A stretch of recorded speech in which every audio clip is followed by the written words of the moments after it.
Tired of waiting what feels like forever for your Temu haul to arrive?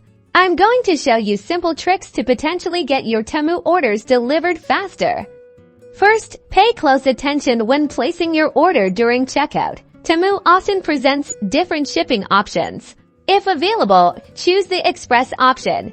Even if it costs a bit more, this usually guarantees quicker processing and transit times compared to standard shipping. Next, diligently track your package. Once your order ships, Temu provides a tracking number. Use this number on the Temu app or the carrier's website, like USPS or UPS, to monitor its journey.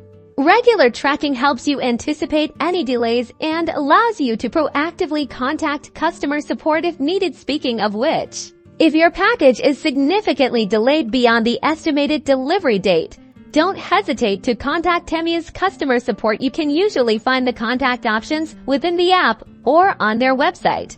Politely inquire about the status of your order and see if they can expedite the delivery process or provide more accurate information. Be sure to have your order number handy. While these tips don't guarantee lightning-fast delivery, they can definitely increase your chances of receiving your Temu goodies sooner. Try them out and let me know in the comments if they worked for you. #TMU shipping, #fast delivery.